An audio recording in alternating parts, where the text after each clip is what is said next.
Sanciones, limitación de mover activos, expulsión del Club SWIFT o congelación de las reservas que los rusos tienen en los bancos internacionales. Asistimos a una revolución sin precedentes en cuanto a las órdenes y decisiones en materia financiera global debido a un inadmisible ataque de Vladimir Putin a Ucrania. La lista de expertos que opinan sobre el conflicto es interminable, sobre todo estos días. Por eso yo me voy a apartar. No soy conocedor de lo que allí pasa, el motivo por el que pasa o si la historia va a demostrar o no, que el territorio es de uno o de otro.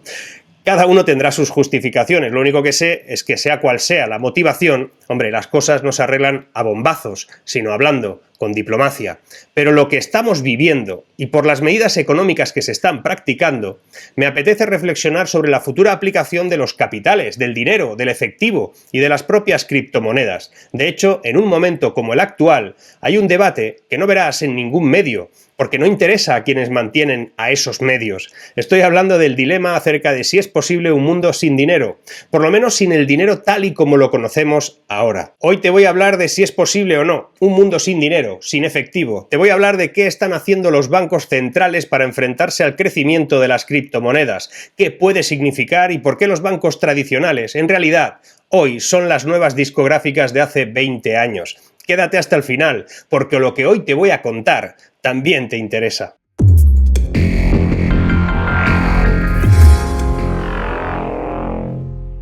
En uno de los episodios de Star Trek, el capitán Picard le explica a un visitante del siglo XXI que la economía del siglo XXIV, en la que transcurre esa saga, es bastante diferente. Le dice textualmente que el dinero ya no existe.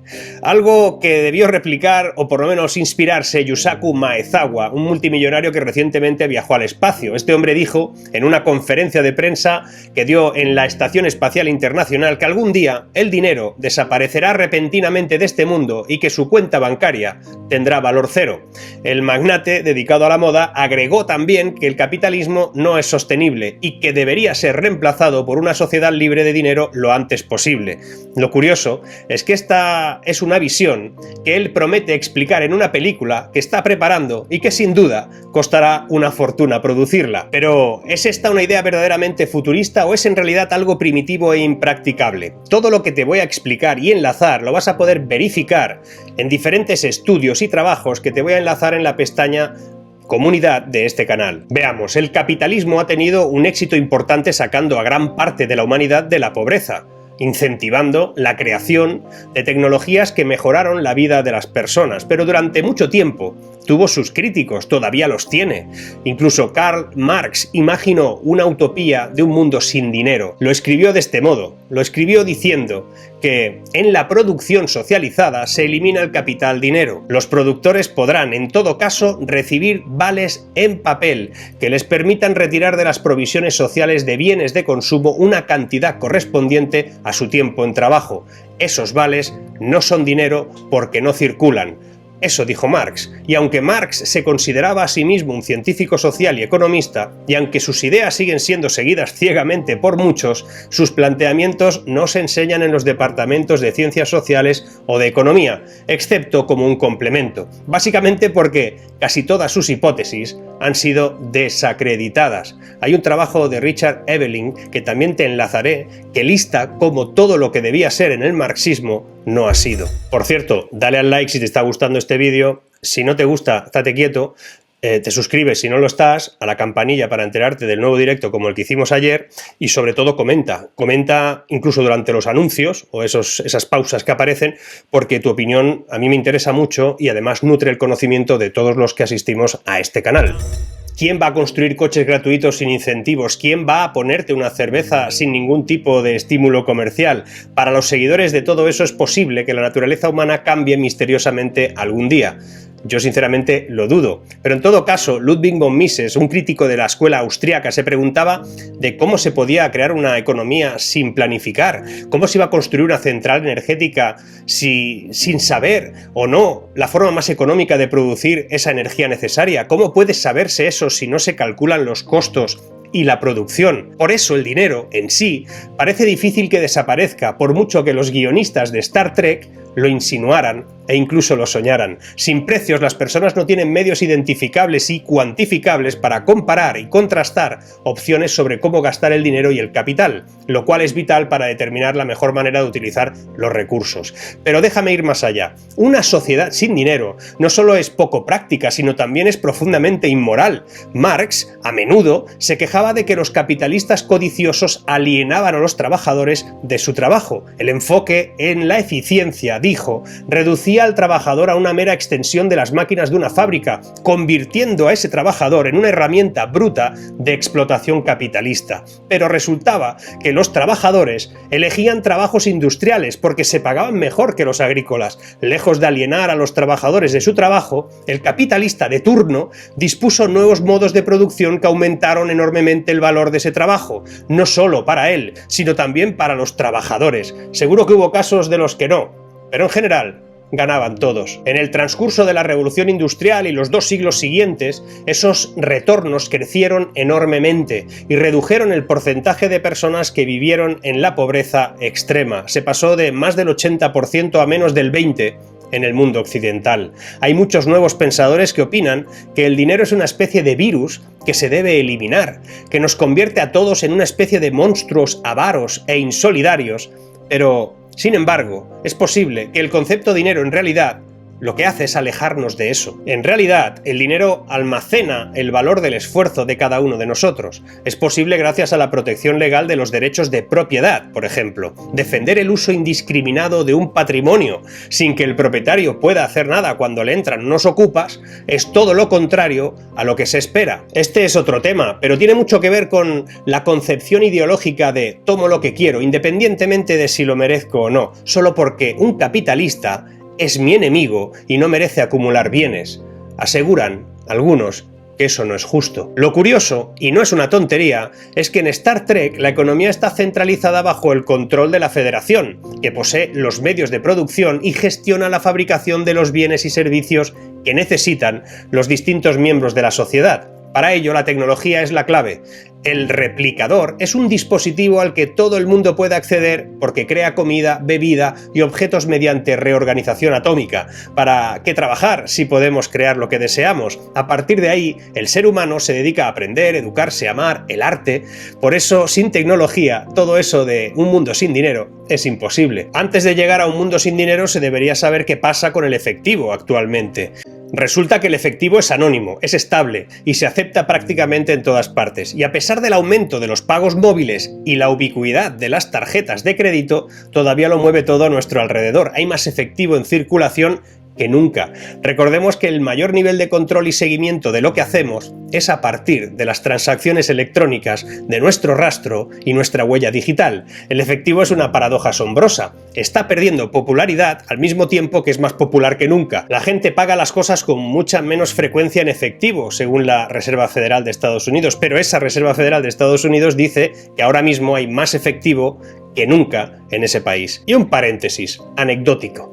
Hace unos meses me pasó algo en el metro de Londres muy curioso. Era la primera vez que viajaba allí después de la pandemia y tan pronto como me senté en el vagón un músico se subió y comenzó a tocar. Lo hacía bastante bien. Entonces cuando comenzó a cobrar propinas le dije que no tenía ninguna moneda, porque no llevaba monedas, de hecho no llevaba efectivo. El músico me dijo que no aceptaba efectivo, que le pagara con Venmo. Todo lo que tenía que hacer era escanear un código QR en su teléfono con mi teléfono y podía donar una propina usando la aplicación de pagos digitales, muy parecida supongo que Bizum.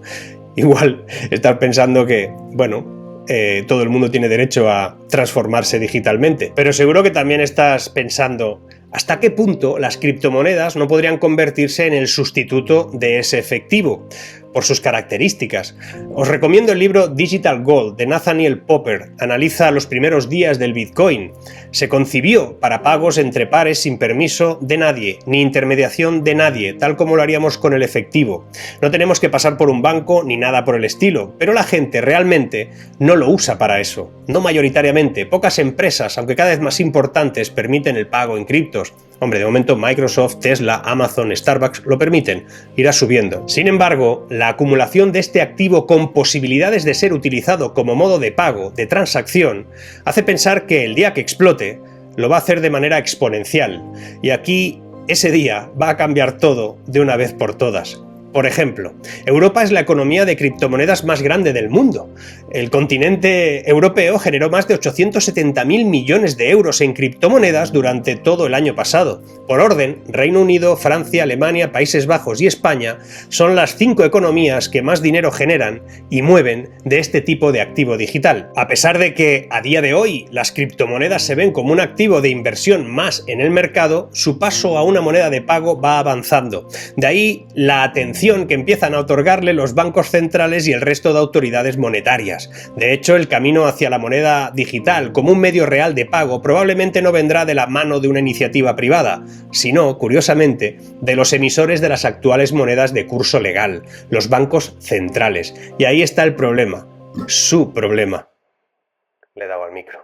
Se calcula que aproximadamente un 80% de los bancos centrales del mundo están trabajando ya en su propia moneda digital. Las CBDC, siglas que responden en inglés al nombre de monedas digitales, serán sin embargo más una expresión electrónica del dinero fiat que una criptomoneda, aunque sí podrían basarse en tecnologías como el blockchain. Te recuerdo, por cierto, que moneda fiat, ¿no? Son las normales. El dinero fiat viene del latín fiat, que significa hágase, que así sea, tiene ese nombre porque existe por decreto, por orden de la autoridad que gobierna. El dinero fiat es el que existe en el mundo desde 1971, cuando Estados Unidos rompió el patrón oro.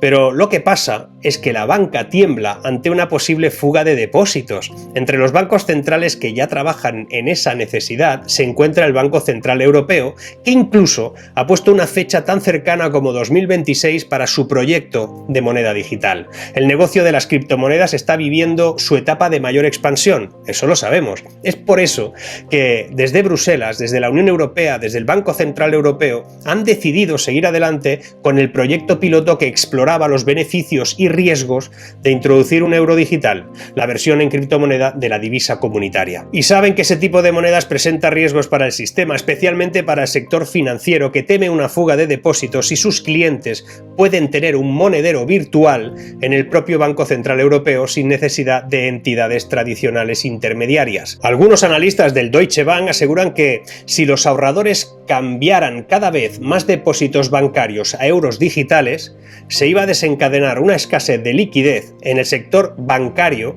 que el Banco Central Europeo podría solamente contrarrestar comprando activos bancarios, valores o préstamos, o aumentando los préstamos a los bancos mediante operaciones de refinanciación. Para intentar evitar este riesgo, el propio Banco Central Europeo ha asegurado que trabaja con varias ideas, entre ellas limitar a una cifra fija el cash digital que permitiría a los particulares. Según sus planes, el Banco Central podría limitar sus monedas digitales a 3.000 euros y a tipo de interés cero para evitar fugas de depósitos en la banca. Pero calculan que con 340 millones de ciudadanos en la eurozona, esto supondría que 1 billón de euros pasaría de los bancos tradicionales al Banco Central Europeo. Y es evidente que esto impactaría esencialmente en una fuente de financiación que los bancos dan por segura y que es muy barata, las cuentas corrientes. Un solo billón de euros en euros digitales sacudiría los cimientos de los bancos. Los riesgos de refinanciación probablemente reducirían las coberturas de los bancos en 1,6 billones de euros y aumentarían las necesidades de liquidez en más de 0,3 billones de euros. Como te decía al principio, los bancos son las nuevas discográficas. Resulta que muchos consideraron que el fin de la banca tradicional vendría por los neobanks, Revolut, N26, o por los e-banks, Apple, Amazon, Google, o incluso por entidades híbridas.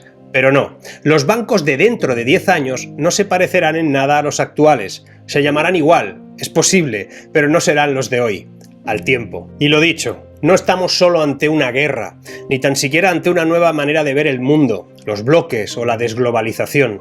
Estamos ante un modelo de gestión de las divisas, del dinero, que ante la intervención global de los fondos activos y empresas rusas se muestra algo debilitado, incontestable, pero debilitado y en manos de decisiones unilaterales. Justas, seguro, pero estas decisiones lo van a cambiar todo. El debate sobre el dinero, el capital, su sentido, su valor, las criptomonedas, las monedas digitales y el papel de la banca en todo esto es el que se abrirá en breve. De momento toca seguir las historias dramáticas de los pobres ucranianos huyendo del horror. Pronto, cuando la ventana se abra de nuevo, aparecerá la crisis económica con toda su virulencia y entonces podría ser el momento de debatir sobre estos temas. Quienes defienden un mundo sin dinero, sin propiedades o lo que sea, no van a faltar en esas discusiones. Nos vamos a ver ahí. Hasta pronto.